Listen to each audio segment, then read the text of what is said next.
Welcome to Traveler's Tales. I am your host, Greg Alonzo. Today I will be your guide through history as we take a look at your questions and comments on part 2 of Assyria, Antiquity's first war machine. Before we begin, just a reminder that we post new videos every Tuesday and Friday.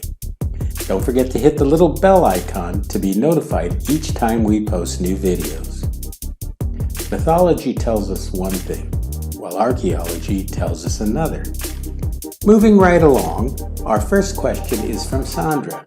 She wants to know, what was the role of women in Assyrian society? Sandra, good question. The law in ancient Assyria did not systematically deprive women of all their rights.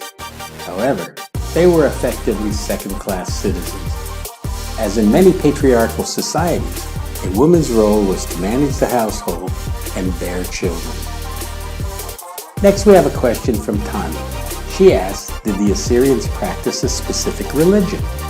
Tani, great question. The Assyrians believed in a Mesopotamian religion, which was basically polytheism, while Ashur being their principal deity. There were approximately 2,400 gods, and each city had a special connection with one particular god and built large ziggurat temples in their honor. The Assyrians considered these temples to be the deity's home on earth. Our next question is from Randy. He wants to know if the Assyrians were essentially an agrarian society or were they herders? Randy, the Assyrians focused above all on the cultivation of cereals, particularly barley. They also farmed legumes, date palms, and grapes. With regard to animal husbandry, the Assyrians were fond of raising sheep. Let's press on. Our next question is from Ehud. He wants to know, who established the kingdom of Assyria? Ehud, during the early Bronze Age era, Sargon of Akkad joined all the native Semitic speakers and Sumerian of Mesopotamia, including the Assyrians, under the Akkadian Empire.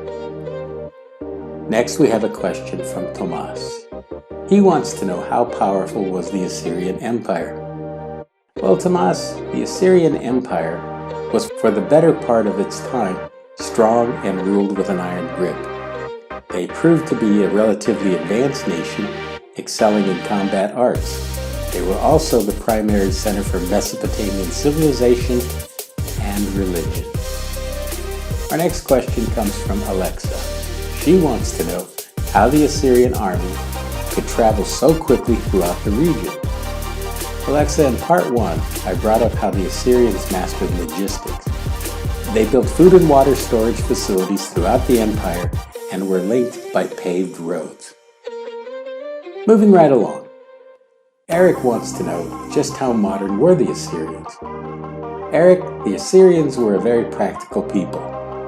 They had locks and keys, used iron, and started the first libraries and the first postal service.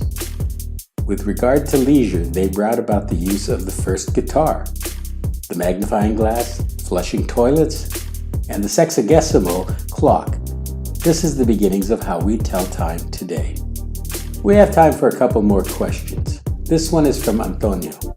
He asks, what type of armor did the Assyrians utilize? Antonio, in the early period of the Assyrian Empire, the charioteer wore full body scale or laminar from the top of the head to the ankles. The soldiers wore copper alloy armor made in segments aligned like fish scales. This was also laced together to maintain proper alignment. The armor only protected the back and the chest, thus allowing freedom of movement.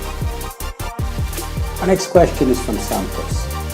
He wants to know, how large was the standing army of the Assyrians? Santos, Assyrian armies could be quite large.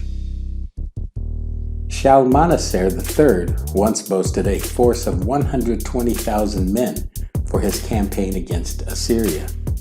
Obviously, such a force required men to be conscripted from the conquered peoples.